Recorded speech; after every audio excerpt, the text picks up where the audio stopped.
ಎಲ್ರಿಗೂ ನಮಸ್ಕಾರ. ನೀವು ನೋಡ್ತಾ ಇದ್ದೀರಾ ಲಕ್ಕೇಶ್ Yash YouTube channel.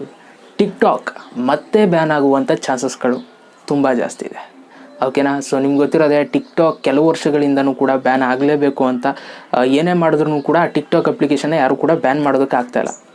So last time ಏನಾಗಿತ್ತು ಅಂತಂದರೆ ಪ್ಲೇಸ್ಟೋರಿಂದ ರಿಮೂವೇ ಮಾಡಿದರು. ಆ ರೇಂಜ್ ತನಕ ಒಂದು ಪ್ರೋಸೆಸ್ ಹೋಗಿತ್ತು. ಇನ್ನೇನು ಟಿಕ್ಟಾಕ್ ಹೊಂಟೋಯ್ತು ಅನ್ನೋಷ್ಟೊಳಗೆ ಮತ್ತೆ ವಾಪಸ್ ಬಂದುಬಿಡ್ತು. ಸ್ವಲ್ಪ ಮಾತುಕತೆ ಮಾಡಿಕೊಂಡು ಕಮ್ಯುನಿಟಿ ಗೈಡ್ಲೈನ್ಸ್ ನಾವು ಕೊಟ್ಕೋತೀವಿ, ಇನ್ನು ಮುಂದೆ ಯಾವುದೇ ರೀತಿ ತೊಂದರೆ ಆಗಲ್ಲ ಟಿಕ್ಟಾಕಲ್ಲಿ ಅಂತ ಅವರು ಒಂದು ಭರವಸೆ ಕೊಟ್ಟರು. ಸೊ ಅದರಿಂದ ಬಿಟ್ಕೊಟ್ಬಿಟ್ರು ಟಿಕ್ಟಾಕ್ ಅಕೌಂಟ್ನ. ಸೊ ಮತ್ತೆ ಪ್ಲೇಸ್ಟೋರ್ ಬಂತು, ಎಲ್ಲ ಡೌನ್ಲೋಡ್ ಮಾಡ್ಕೊಂಡು ಇನ್ಸ್ಟಾಲ್ ಮಾಡ್ಕೊಂಡು ಇವಾಗ ಯೂಸ್ ಮಾಡ್ತಿದ್ದಾರೆ ಚೈನಾ ಅಪ್ಲಿಕೇಶನ್.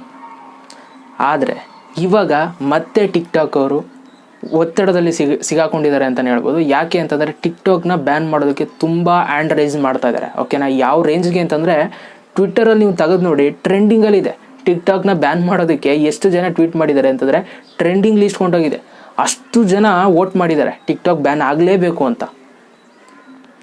ಬಟ್ ಏನಾಗುತ್ತೋ ಅಂತ ಗೊತ್ತಿಲ್ಲ. ಇದಕ್ಕೆ ಗೌರ್ಮೆಂಟ್ ಆಲ್ರೆಡಿ ರಿಪ್ಲೈ ಕೊಟ್ಟಿದೆ, ಓಕೆ ಇದನ್ನು ನಾವು ನೋಡ್ತೀವಿ ಅಂತಲೂ ಕೂಡ ರಿಪ್ಲೈ ಕೊಟ್ಟಿದೆ. ಸೊ ಮೇ ಬಿ ಈ ಸಲ ಬ್ಯಾನ್ ಆಗುವಂಥ ಚಾನ್ಸ್ಗಳು ತುಂಬ ಕಾಣ್ತಾ ಇದೆ, ಓಕೆನಾ.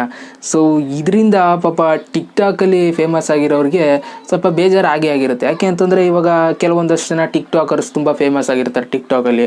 ಸೊ ಅವ್ರಿಗೊಂದು ಒಳ್ಳೆ ಪ್ಲ್ಯಾಟ್ಫಾರ್ಮ್ ಸಿಕ್ಕಿರುತ್ತೆ, ಒಂದು ಒಳ್ಳೆ ಫಾಲೋವರ್ ಸಿಕ್ಕಿರ್ತಾರೆ. ಈಗ ಸಡನ್ನಾಗ ಅಪ್ಲಿಕೇಶನ್ ಇಲ್ಲ ಅಂದಾಗ ಅವ್ರಿಗೂ ಒಂಥರ ಏನೋ ಡಿಮೋಟಿವೇಟ್ ಆದಂಗೆ, ಒಂದು ಸೆಕೆಂಡ್ ಹೋದಂಗೆ ಮನಸ್ಸು, ಅಯ್ಯೋ ಅಷ್ಟು ಕಷ್ಟಪಟ್ಟು ಮಾಡಿದ್ದೆಲ್ಲ ವೇಸ್ಟ್ ಆಯ್ತಲ್ಲಪ್ಪ ಅಂತ. ಸೊ ಈ ಥರ ಎಲ್ಲ ಏನಕ್ಕೆ ಮಾಡ್ತಾರೆ ಅಂತ ಗೊತ್ತಿಲ್ಲ. ಒಂದು ಸಲ ಏನಾದ್ರು ರಿಮೂವ್ ಮಾಡಬೇಕು ಅಂತಾರೆ ಮಾಡಿಬಿಡ್ಲಿ ಅಲ್ವಾ. ಸೊ ಸುಮ್ಮನೆ ಇದನ್ನು ಮಾಡೋದು ಮತ್ತೆ ವಾಪಸ್ ಹಾಕೋದು, ಮಾಡೋದು ವಾಪಸ್ ಹಾಕೋದು, ಇದನ್ನು ಹಿಂಗೆ ಮಾಡ್ತಾಯಿದ್ರೆ ಅಲ್ಲಿ ಕ್ರಿಯೇಟರ್ಸ್ಗೂ ಕೂಡ ಮೋಟಿವೇಟ್ ಆಗೋಲ್ಲ. ಅವರೆಲ್ಲ ಡಿಮೋಟಿವೇಟ್ ಆಗ್ಬಿಟ್ಟು ಅಯ್ಯೋ ಹೋಗ ಯಾವ ಟಿಕ್ಟಾಕ್ ಸುಮ್ಮನೆ ಆಗೋಯ್ತಾರೆ. ಬಟ್ ಇದು ಏನಾಗುತ್ತೆ ಅಂತ ಗೊತ್ತಿಲ್ಲ. ಆಲ್ರೆಡಿ ತುಂಬ ಜನ ಈ ಸಲ ಆಲ್ರೆಡಿ ತುಂಬ ವೋಟ್ ಮಾಡಿದ್ದಾರೆ. ಯಾಕೆಂತಂದರೆ ಟಿಕ್ಟಾಕಲ್ಲಿ ಒಂದೇನು ಗೊತ್ತಾ, ಟಿಕ್ಟಾಕ್ ಅವರೊಂದು ಭರವಸೆ ಕೊಟ್ಟಿದ್ರು. ಲಾಸ್ಟ್ ಟೈಮ್ ಪ್ಲೇಸ್ಟೋರಿಂದ ರಿಮೂವ್ ಮಾಡಿದಾಗ ನಾವು ಇನ್ನು ಮುಂದೆ ಯಾವುದೇ ರೀತಿ ವಲ್ಗರ್ ವೀಡಿಯೋಸ್ಗಳನ್ನ ನಾವು ಪ್ರಮೋಟ್ ಮಾಡಲ್ಲ, ಒಳ್ಳೊಳ್ಳೆ ವೀಡಿಯೋಸ್ಗಳ ಕಂಟೆಂಟ್ಗಳು ಬರೋಂಗೆ ನಾವು ಮಾಡ್ಕೋತೀವಿ ಟಿಕ್ಟಾಕರ್ಸ್ ಕಡೆಯಿಂದ ಅಂತ ಅಂದ್ಬಿಟ್ಟು ತುಂಬ ಜನ ತುಂಬ ಗೈಡ್ಲೈನ್ಸ್ನ ಕೊಟ್ಟಿದ್ರು. ಬಟ್ ಅವ್ರು ಅದು ಯಾವುದನ್ನು ಕೂಡ ಪಾಲಿಸ್ತಾ ಇಲ್ಲ, ಓಕೆನಾ. ಇವಾಗ ನೋಡಿ ಟಿಕ್ಟಾಕಲ್ಲಿ ಇನ್ನೂ ಕೂಡ ವಲ್ಗರ್ ವೀಡಿಯೋಸ್ಗಳು ಪ್ರಮೋಟ್ ಆಗ್ತದೆ, ಇನ್ನೂ ಕೂಡ ವಲ್ಗರ್ ವೀಡಿಯೋಸ್ಗಳೇ ಜಾಸ್ತಿ ಲೈಕ್ಸ್ ಆಗ್ತಾ ಇರುವಂಥದ್ದು. ಕೆಟ್ಟ ಬ್ಯಾಡ್ ಪದಗಳನ್ನ ಉಪಯೋಗಿಸಿರ್ತಾರೆ, ಆ ವೀಡಿಯೋಸ್ಗಳು ಟ್ರೆಂಡಿಂಗಲ್ಲಿ ಹೋಗಿರ್ತವೆ. ಏನು ಮಾಡ್ತಾಯಿದ್ದಾರೆ ಟಿಕ್ಟಾಕ್ ಅವರು. ಸೊ ಆದ್ದರಿಂದ ಇವಾಗ ಈ ಸಲ ಫಿಕ್ಸ್ ಆಗಿಬಿಟ್ಟಿದ್ದಾರೆ ಎಲ್ಲರೂ ಕೂಡ ಆ ಒಂದು ಅಪ್ಲಿಕೇಶನ್ನ ತೆಗೆದು ಹಾಕ್ಸ್ಲೇಬೇಕು ಅಂತ. ಯಾಕೆಂತಾರೆ ಚೈನಾ ಅಪ್ಲಿಕೇಶನು ಹೇಳೋಕ್ಕಾಗಲ್ಲ ಅವ್ರು ಹೆಂಗೆ ಅಂತ. ಸೊ ಅವ್ರದ್ದೆಲ್ಲ ಗೊತ್ತಲ್ಲ ಯಾವ ಥರ ಮೈಂಡ್ ಅಂತ. ಸೊ ಆದ್ದರಿಂದ ಇದನ್ನು ಮಾಡ್ತಾ ಇದ್ದಾರೆ. ನೋಡೋಣ ಅದು ಎಲ್ಲಿ ತನಕ ಹೋಗುತ್ತೆ ಏನೋ ಗೊತ್ತಿಲ್ಲ. ಒಟ್ಟಿನಲ್ಲಿ ಈಗ ಟಿಕ್ಟಾಕ್ನ ಬ್ಯಾನ್ ಮಾಡಬೇಕು ಅಂತ ತುಂಬ ಜನ ವೋಟ್ ಮಾಡಿರೋದಂತೂ ನಿಜ. ಸೊ ಅದು ಎಲ್ಲಿ ತನಕ ತಗೊಂಡೋಗುತ್ತೆ ಪ್ರೋಸೆಸ್ ಅಂತ ಗೊತ್ತಿಲ್ಲ. ಲಾಸ್ಟ್ ಟೈಮು ಪ್ಲೇಸ್ಟೋರಲ್ಲಿ ರಿಮೂವ್ ಆಗೋ ತನಕ ಹೋಗಿತ್ತು ಪ್ರೋಸೆಸ್ಸು.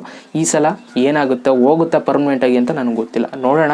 ಸೊ ನಿಮ್ಗೇನು ಅನಿಸುತ್ತೆ, ಟಿಕ್ಟಾಕ್ ಹೋಗ್ಬೇಕಾ ಬೇಡವಾ ಅನ್ನೋದು ನನಗೆ ಕಮೆಂಟ್ ಬಾಕ್ಸಲ್ಲಿ ಕಮೆಂಟ್ ಮಾಡಿ, ಓಕೆ. ನಾನು ಕಾಯ್ತಾ ಇರ್ತೀನಿ. ವೀಡಿಯೋ ಸರ್ ದಯವಿಟ್ಟು ಒಂದು ಲೈಕ್ ಮಾಡಿ, ಜೊತೆಗೆ ಈ ಒಂದು ವೀಡಿಯೋನ ಎಲ್ರಿಗೂ ಶೇರ್ ಮಾಡಿ. ಮತ್ತೆ ಸಿಗ್ತೀನಿ. ಎಲ್ರಿಗೂ ಬಾಯ್, ಜೈ ಹಿಂದ್, ಒಂದೇ ಮಾತರಂ.